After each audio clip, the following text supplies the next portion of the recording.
اعوذ باللہ من الشیطان الرجیم بسم اللہ الرحمن الرحیم۔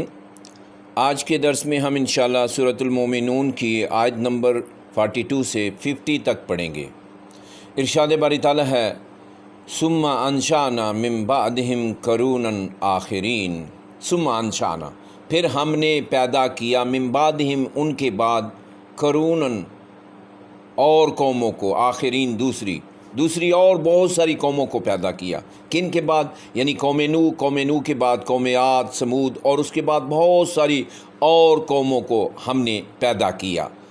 ما تسبقو من امت اجلہا، ما تسبقو کوئی قوم نہ آگے بڑھ سکی، کوئی امت آگے نہ بڑھ سکی، اجلہا اپنے مقرر وقت سے، وما یستاخرون اور نہ ہی وہ اسے مؤخر کر سکی۔ یعنی جس قوم کے لیے ہم نے جتنا وقت اس دنیا میں مقرر کیا تھا، نہ وہ اس سے پہلے ختم ہوئی نہ اس سے آگے بڑھ سکی، یعنی اپنے مقرر وقت پہ آئی اور مقرر وقت پر چلی گئی۔ ثم ارسلنا رسلنا تترا، ثم ارسلنا پھر بھیجے ہم نے اپنے رسول، تترا پے تر پہ، متواتر، یعنی ہر قوم میں، ہر قبیلے میں، ہر علاقے میں ہم نے اپنے رسولوں کو بھیجا۔ کلما جاء امت رسولہا، جب کبھی کسی قوم کے پاس، کسی امت کے پاس اس کا رسول آتا، کذبوہ تو وہ اسے جھٹلا دیتے، فاتبعنا بعضهم بعضا تو ہم نے بھی ایک کے پیچھے دوسری کو لگا دیا۔ یعنی جب کسی قوم کے پاس اس کا رسول آتا تو وہ اس رسول کو جھٹلا دیتے، تو پھر ہم بھی اس قوم کو تباہ ہونے والی قوموں کے پیچھے لگا دیتے۔ ایک قوم تباہ ہوئی، پھر دوسری آئی، انہوں نے انکار کیا، اس کو تباہ کر دیا، پھر تیسری آئی، اس طرح ہم نے بھی ان کو ایک کے پیچھے دوسری کو لگا دیا۔ ان کی تکذیب کے جواب میں ہم نے ان قوموں کو یکے بعد دیگرے ہلاک کرتے چلے گئے۔ وَجَعَلْنَهُمْ أَحَادِيث، وَجَعَلْنَهُمْ اور ہم نے بنا دیا ان کو، ان قوموں کو، احادیث قصے کہانیاں۔ ان قوموں کے نام اب دنیا میں کہانیوں اور داستانوں کی حد تک باقی رہ گئے ہیں کہ قوم مدین فلاں علاقے میں بستی تھی، امورا اور صدوم کے شہر فلاں جگہ پر آباد تھے، لیکن آج ان کا کوئی نام و نشان نہیں، ان کا کوئی ذکر کرنے والا نہیں۔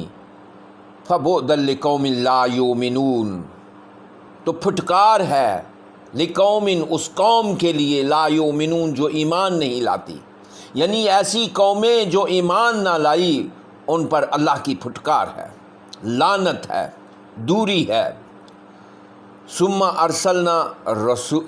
ارسلنا موسیٰ واخاہ ہارون، ثم ارسلنا ان کے بعد، ان بہت ساری قوموں کے بعد پھر ہم نے موسیٰ اور اس کے بھائی ہارون علیہ السلام کو رسول بنا کر بھیجا، بے آیاتنا اپنی نشانیوں کے ساتھ، اپنی آیات کے ساتھ، وسلطان مبین اور روشن دلیل کے ساتھ۔ موسیٰ اور ہارون علیہ السلام کی 9 آیات کا ذکر قرآن حکیم میں آتا ہے، جن میں ید بیضا تھا، عصا تھا، اور پھر قوم فرعون کو جو آپ نے معجزات دکھائی ان کا 9 آیات کا ذکر قرآن حکیم میں آتا ہے۔ اور یہ سلطان المبین کیا تھی؟ سلطان المبین سے مراد یہاں وہ دلائل ہیں جو موسیٰ علیہ السلام نے فرعون کے دربار میں کھڑے ہو کر آپ نے بیان کیے تھے۔ جب فرعون نے آپ سے سوال کیے تھے کہ قرون اولیٰ کے بارے میں آپ کا کیا رائے ہے اور آپ جس کو رب مانتے ہیں وہ کون ہے، تو آپ نے ان کی بڑی واضح اور دلیل کے ساتھ ان کے جواب دیے تھے۔ تو فرمایا کہ ہم نے موسیٰ اور ہارون علیہ السلام کو اپنی آیات اور روشن دلیلوں کے ساتھ مبعوث فرمایا، بھیجا۔ فقالو تو وہ کہنے لگے قوم فرعون، انؤمنو لبشرین مثلنا، کیا ہم ایمان لے آئیں اپنے جیسے 2 انسانوں پر؟ وقومہما لنا عابدون، اور ان دونوں کی جو قوم ہے وہ ہماری غلام ہے، ہماری محکوم ہے۔ فرعون اور اس کے درباریوں نے حضرت موسیٰ اور حضرت ہارون علیہ السلام پر ایک اعتراض تو وہی کیا جو پچھلی قوموں نے اپنے رسولوں پر کیا تھا، یعنی یہ کہ وہ ہماری طرح انسان ہیں۔ لیکن یہاں ایک دوسرا مسئلہ بھی تھا، وہ یہ کہ حضرت موسیٰ اور حضرت ہارون علیہ السلام کی قوم کا تعلق فرعون کی محکوم قوم سے تھا۔ بنی اسرائیل مصر میں فرعون کے غلام تھے، وہ کیسے برداشت کر سکتے تھے کہ اس کی غلام قوم کے دو اشخاص اس کے سامنے کھڑے ہو کر اس سے دو بدو بات کر سکیں؟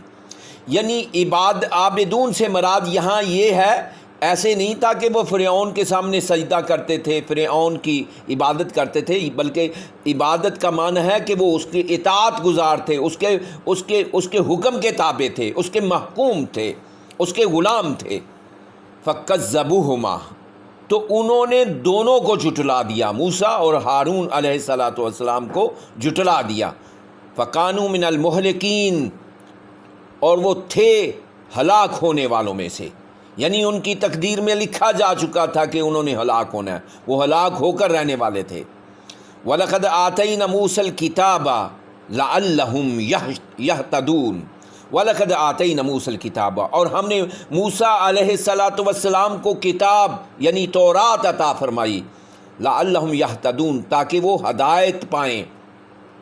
جب قوم فرعون سمندر میں غرق ہو گئی، موسیٰ بنی اسرائیل کو لے کر وادی طی میں آ گئے، تو پھر اللہ تعالیٰ نے بنی اسرائیل کی ہدایت کے لیے موسیٰ علیہ السلام پر تورات نازل فرمائی، لعلہم یہتدون، تاکہ وہ ہدایت پا سکیں۔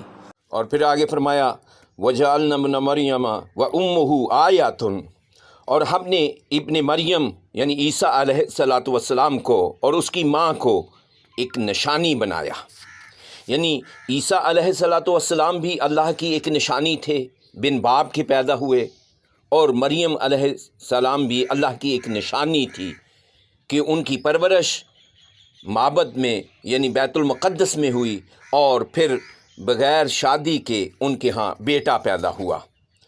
وآوینہما، اور ہم نے ان دونوں کو پناہ دی، الی ربوۃ ذات، ایک اونچے ٹیلے پر، قرار مکین، جو پرسکون اور چشموں والی جگہ تھی۔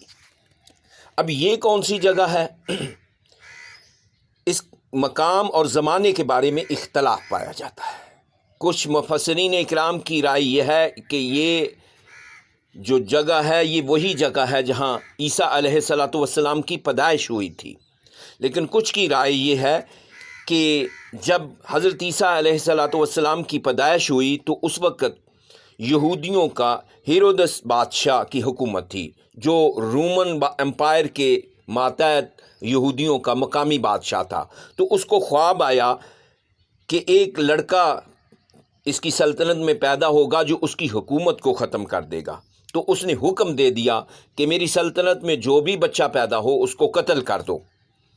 تو اس ڈر سے حضرت مریم سلام اللہ حضرت عیسیٰ علیہ السلام کو لے کر مصر چلی گئیں، اور پھر وہاں وہ تقریباً 10 سے 12 سال رہیں۔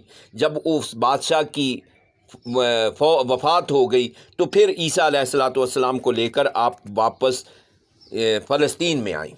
اس کا ذکر بائبل میں آیا ہے، لیکن کچھ مفسرین کی رائے یہ ہے کہ یہ وہ جگہ ہے جہاں پر مصر میں مریم علیہ السلام اور آپ کے بیٹے حضرت عیسیٰ علیہ السلام نے قیام کیا تھا، واللہ عالم۔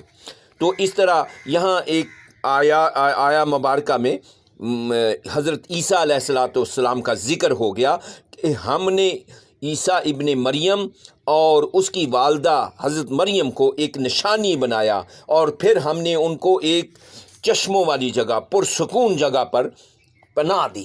اللہ تعالی ہمیں قرآن حکیم کو پڑھنے، سمجھنے اور اس پر عمل کرنے کی توفیق عطا فرمائے۔